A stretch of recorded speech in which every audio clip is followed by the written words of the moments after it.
welcome back to our channel. Alright, today's case is the Jill Dando case. Now you'll notice at the start of today's video the title's changed to Christie's Crime Stories. The Crime Stories took over in 2021 on our YouTube, so I think it's only right that we give them their own title this year, hence why the title changed. So it is Christie's Crime Stories. As I said, today's case is going to be the Jill Dando. Now the reason for that is our previous cases have been based around the Royals, Prince Andrew, everything that is coming out at the moment as well, but I do feel that the Jill Dando case is quite fitting within all this as well. So get the kettle on, make sure you get a wee cup of tea and a wee biscuit, because you're going to end up down a rabbit hole after this, you know how it is. Remember, like, comment and subscribe. If you're looking for a private reading from myself, it is on Facebook and Instagram, Christie's Readings. We are also on Snapchat as well. Right, sit back, relax, and we'll get started. Jill Wendy Dando was born on the 9th of November 1961. She weighed 9 pounds.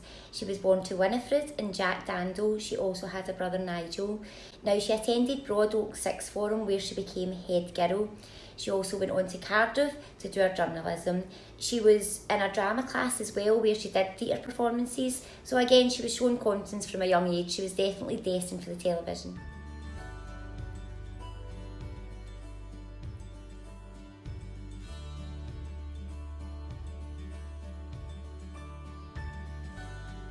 Jill's first job was working at the Western Mercury. That was their local newspaper. Now her dad, Jack, and her brother Nigel already worked there. Now she worked there for 5 years as a print journalist and then decided to take the step from there to the BBC.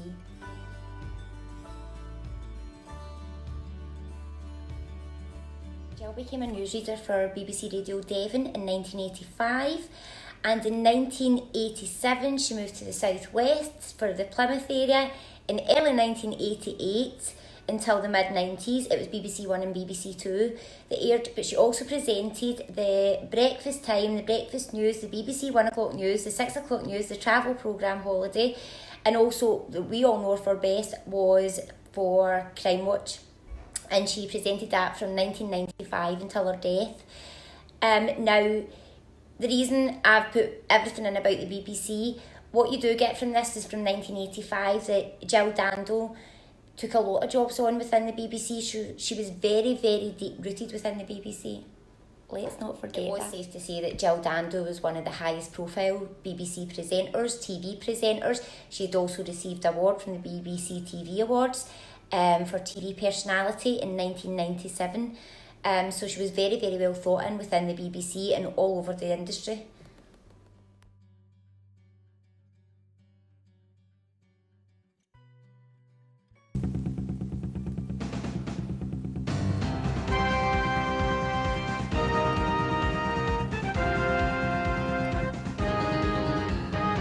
I found it out. Tell me what else you think it is that makes you suspicious that it might be him then. Thanks very much, studio. Can we stand by for transmission?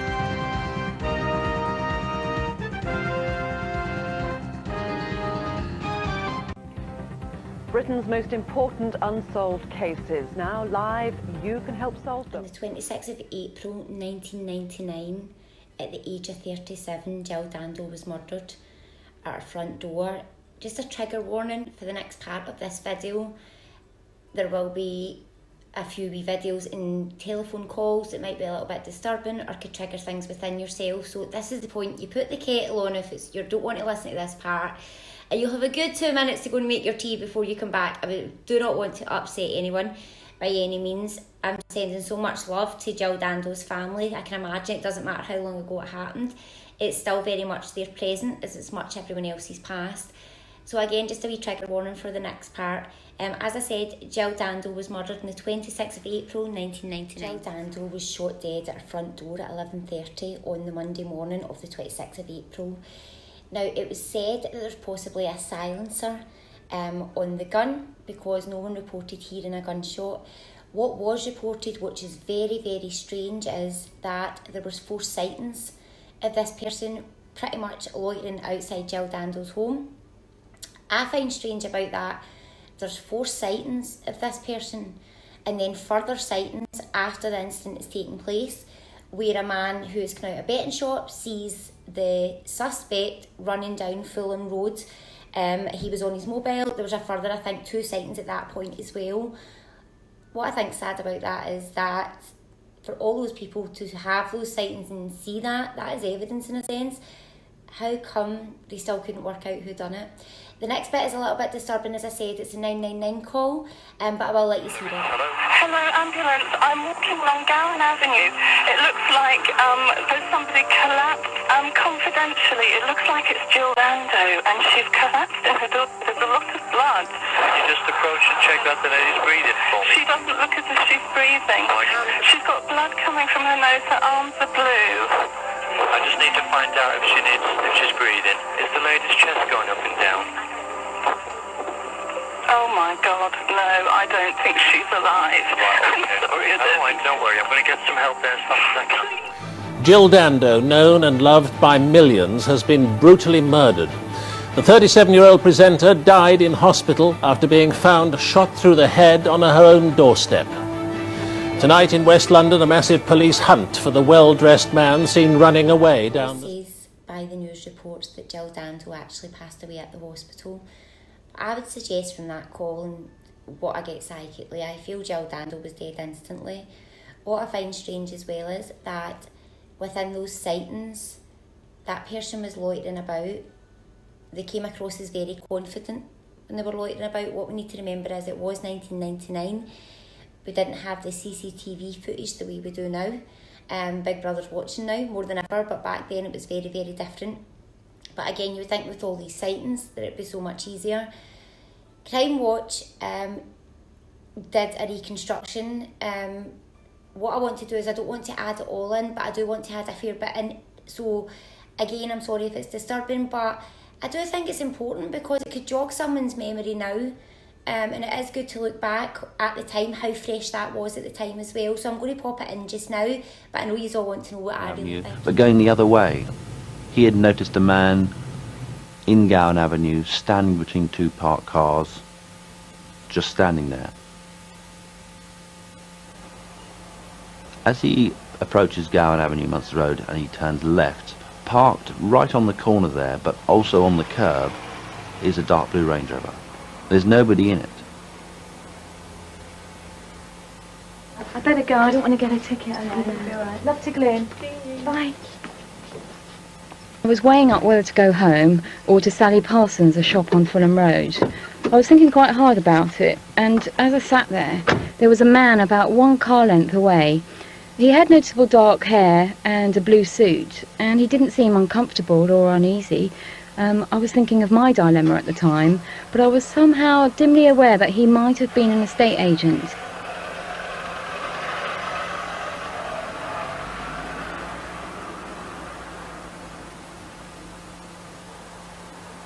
I saw a man standing on the corner of Gowan Avenue, just very, very agitated. And the one thing that I couldn't help but keep looking at was like the glasses he had on his face. They didn't seem to fit.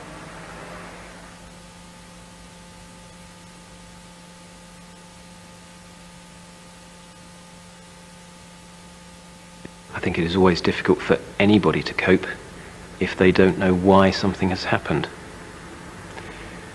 This is a situation which defies all logic, is totally impossible to explain, and therefore totally impossible to understand at this moment in time. Even an explanation will not change the situation and will probably not change the fact that I don't understand what has happened or why it has happened. I heard a scream. I looked out the window and saw a character walk away, and also saw a chap coming out of number 30. I came out of the front door and I saw this man running down the street, and he immediately alerted my attention because he was furtive. He was up to no good. I could tell it at once. What we found is 4 witnesses who see a man or different men running down the Fulham Palace Road towards Putney. And the first witness is somebody who had been to the betting shop. About 11:37, 11:38, he saw a man running across the Fulham Palace Road from the Gowan Avenue side, and a car nearly knocked him down. And the man saw him run to the west side of Fulham Palace Road and start to run down Fulham Palace Road. Another lady saw a man running down the Bishop's Park side of Fulham Palace Road. First thing in the nation's mind was who would want to murder or kill Jill Dando. She was known in most homes as the TV presenter that everyone loved. What was strange about the situation as well was that Jill Dando had a partner, so she wasn't always at her home address, and it was very sporadic when she was, so it was never really planned. So that was another odd thing within the incident. So was it someone she knew that knew she was going to be home? Another part of it as well was the bullet had been tampered with. Now the bullet had been tampered with 6 indentations in the shell, possibly to remove the powder to deaden the shot, aka the silencer. Now that was scientists that worked that out, so they went to great lengths to make sure that this is silent. But I would also say they know what they're doing, as if they are some sort of professional within that field, possibly a hitman. The suspects at that point, again, it can be classed as a conspiracy theory as well. We're saying that she was about to reveal the BBC paedophile ring. It had also been said it was the Serbian hitman, the IRA, and the obsessive fan. So let's put that down into 4 separate ones, just to say why we think they done it, or why wouldn't they have done it, or why would that have been involved or not involved. Let's start with the Serbian hitman. A few days before Jill's death, the US and British planes bombed the building in Belgrade that housed the Serbian TV radio, killing 16 employees. It's believed that the killing of Jill was retaliation for this. Now again, that is just what's been put out there. There's no fact or fiction within it. What I do get with that, now obviously Jill had headed up for the £1 million for the Kosovoan refugees the month before and raised a lot of money. Psychically, I just don't get that's the connection. I just don't get that if they were doing a retaliation as such, why wouldn't they have done it on TV?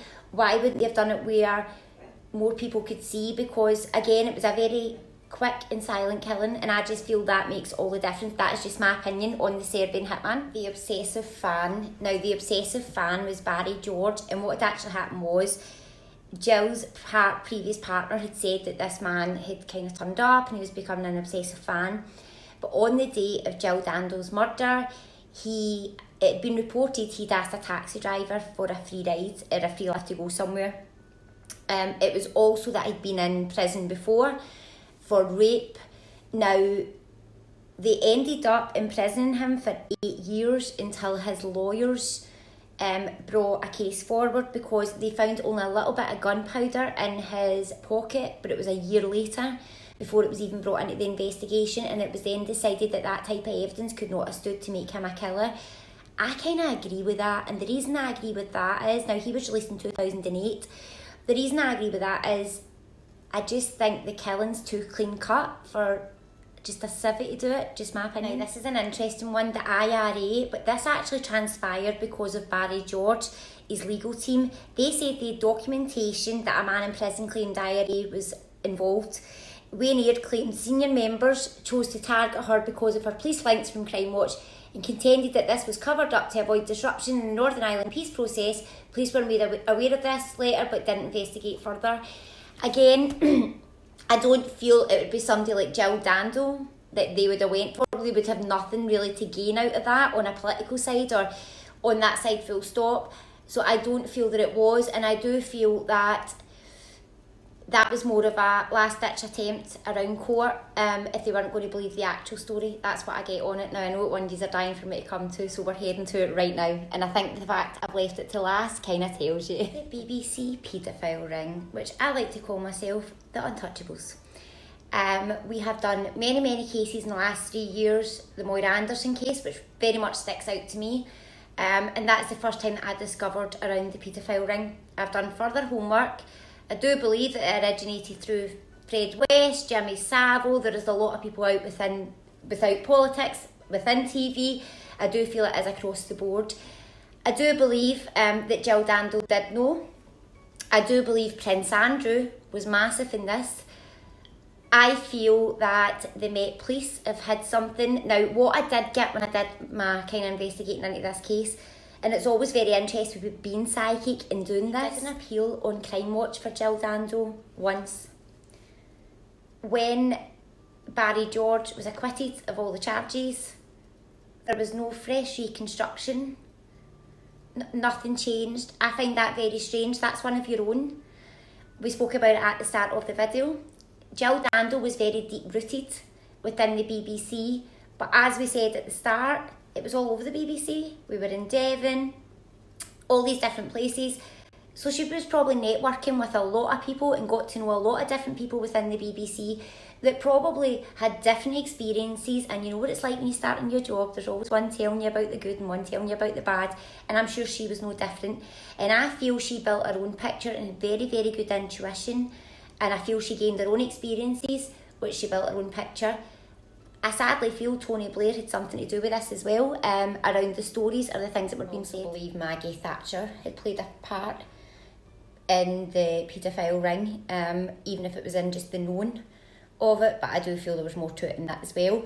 What I feel with this is, with Jill Dando, is that she was aware, but she wasn't the only one. She didn't know any more than other people, but she was willing to speak, or her job title, journalist. I feel that Prince Andrew had something to do with it. Now, this is the reason I've done the case, alright? I don't know if you've seen it yet, but Loose Women, Denise Welsh spoke out to say that she'd had a bit of beef with Prince Andrew because how he spoke about Princess Diana. Now, he spoke about that lady in front of people he didn't even know, bitched about her, said really, really bad things about her. So, what's to say that he didn't do the same with Jill Dando? She questioned him around something or said, I know something. We've got to think of people's personalities. In 1999, we did not speak openly about paedophilia, and we should be ashamed of ourselves as a country that we didn't, and that is why there is so much under the carpet. And it was people like Jill Dando and the journalists that we slag every day, and myself included, with the media, that eventually raised this to then make it into something else. But you've got to remember, in 1999, that was under the carpet things. And also, it was horrific to come across something like that if you never knew anything like that existed, especially if it was within officials, politicians, across the board, hierarchy. That can be a frightening experience. Now, if Jill Dando had maybe sent some sort of an email to say, listen, I'm going to start speaking about this isn't right, then she's going to ruffle feathers. But you always find when you're in a situation like that, everyone will back you up till it comes to push, comes to shove, and everyone stands back. Is that what happened then? And people do know, but they can't speak up because they're too scared. That's exactly what it is. And I believe that there is two colleagues of Jill Dando's that weren't close, but she'd worked with within the BBC over the years that knew exactly what she knew and probably could put a full jigsaw together to what her murder was. I do believe that it was a hitman. I believe that. That's why I just feel it's saying, and I know it's the man that took her life, but that's irrelevant at this point, because I feel that people got away with it, but they're not getting away with it now. But what does that mean? Why they're not getting away with it now? Is that because it was Prince Andrew involved? Karma's starting to play out. The UK government is crumbling. Nobody's keeping each other's secrets anymore. Even the Tories are throwing shit at each other. That is going to cause a lot of problems for a lot of secrets that people are holding, because they could be holding them against each other. And I feel that's going to be a massive problem in 2022 for politicians and paedophilia across the board. What you need to ask yourself is, was the royals protecting the royals? Or was it a paedophile that was worried it was going to be uncovered? But I find it very strange, and this is what we need to think. I find it very strange that the Jimmy Savile situation, all the other paedophilia situations we've seen over the last few years, their names were on that list, guys. Rolf Harris, Jimmy Savile, probably a lot more, but nobody ended up dead. But when somebody pisses off the royals or it doesn't go their way, people always end up dead and it always becomes a mystery. Or is that just me thinking that? I truly believe that Jill Dando did know about the BBC paedophile ring, but I also believe most of the BBC knew. Shame on every single one of you that can't speak up. I believe somebody who's terminally ill is going to come forward and give away a lot of secrets. But what I feel sad about that is that because you've got nothing to lose now. What about all the families that have suffered, not knowing what's happened to their loved ones? Or the victims out there that's been to the hands of these absolute beasts and horrible people that either claim to run our country or we pay for them in one way or another? I do feel by March something's going to come out around the Jill Dando case, but I do feel the royals are connected to it. I also feel that the conspiracy theories around Jill Dando, none of them are completely right, but they're not far away. But taking bits out of each one, you might actually find your story. March will be very significant, but September will be very, very significant around criminality to do with not just hers, but someone else. I feel that it was a man who made the order around Jill Dando's death. I feel he was protecting his son. The sad reality of life is you can be anything in this reality of life right now, but when you go to spirit, you're not any more than the next spirit. But you do have to pay your peasants for what you've done. And I strongly believe that man that's quite likely in spirit right now is definitely, this is why everything's coming out. I feel very, very sorry for the Queen. Heart sorry for the Queen. I've got to remember she was very young when she got with her husband. Very, very young, so you can be very manipulated and naive throughout your life, sometimes because of reasons like that. I don't feel the Queen has anything to do with it, but I think she's even gave into the fight. There's going to be a lot more coming out. I don't see the BBC existing by 2030, but I do see massive court cases coming with a lot of money connected. I don't think we'll ever really know who paid for Jill Dando's death or who ordered that death. But I do believe in history. In 50, 60 years, our next generation will work it out, and it's exactly what we think. But I think as a nation and as a country right now, we are absolutely immobilised with these hierarchy of people, and we're all starting to see them for what they are. I said this at the start of the pandemic, COVID wasn't the karma, but lockdown was a karma, and look what happened. I do believe there will be justice for Jill Dando in one way or another, but I do find it very strange that Crime Watch never kept that up. Whether it was years and years later, it's still one of your own. I don't understand that. I hope you have enjoyed this case. That's my take on it. Let's wait to March and September, see what happens.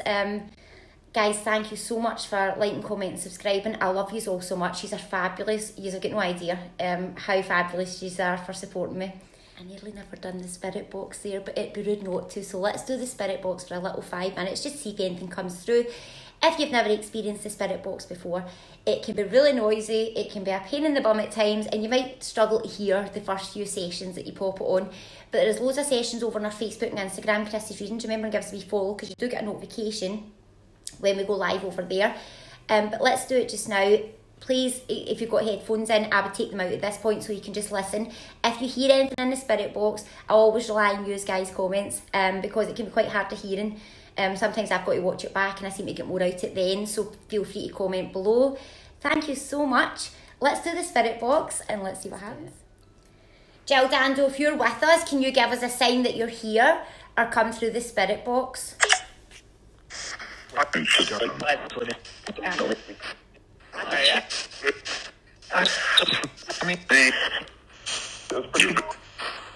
Please use my energy if you need to.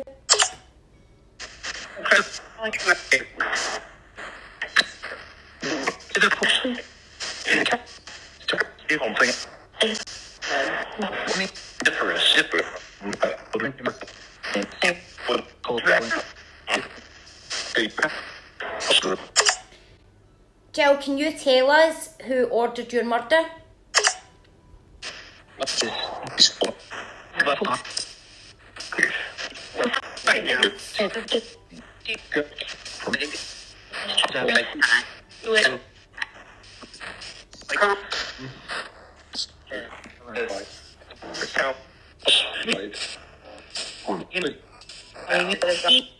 Do you have anything to tell us that will help you with your case?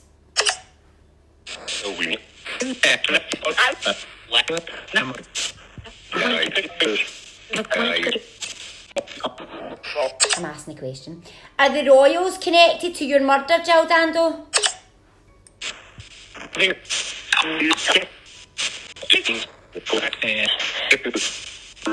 I just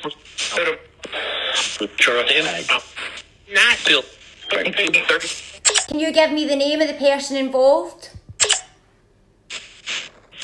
Can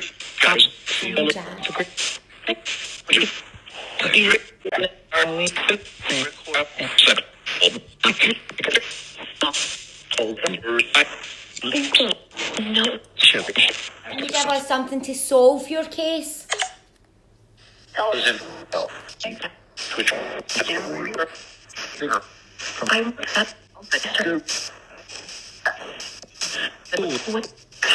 Terrifying.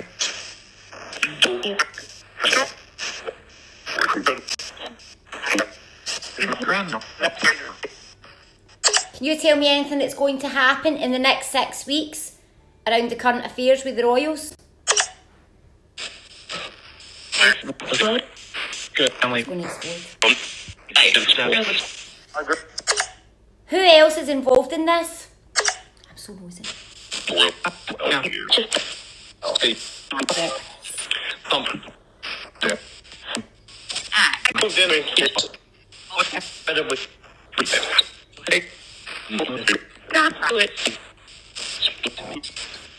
have any other messages for us?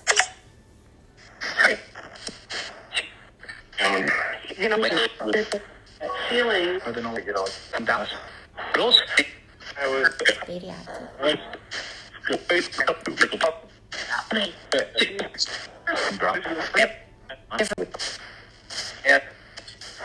Upstairs. Oh,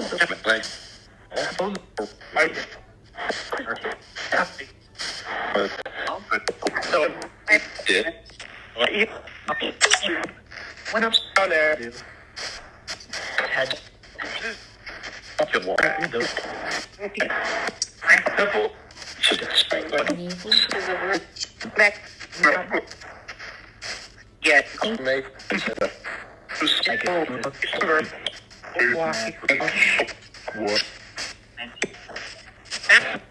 That's interesting. I'll be interested to see what your comments are below as well, because I always find when you put in the comments below, it seems to build a story and it really helps me in the psychic side. Thank you so much for watching. If you've got to this point, it is greatly appreciated. Remember and subscribe and ring the bell, because it means you just get a notification next case that goes up, or if we hit a like button on YouTube as well. If you're looking for a reading, it is on Facebook and Instagram, Christie's Readings. Catch us over there as well. We're very active over there. A lot more over there than we are here. The next crime case will be up in the next 2 or 3 weeks. If you don't know already, my IVF journey is on YouTube as well. I am in mid-treatment at the moment, so thank you for all your support and your lovely messages with that. I hope you enjoy the rest of your evening. Please stay safe, take care, like, comment, subscribe.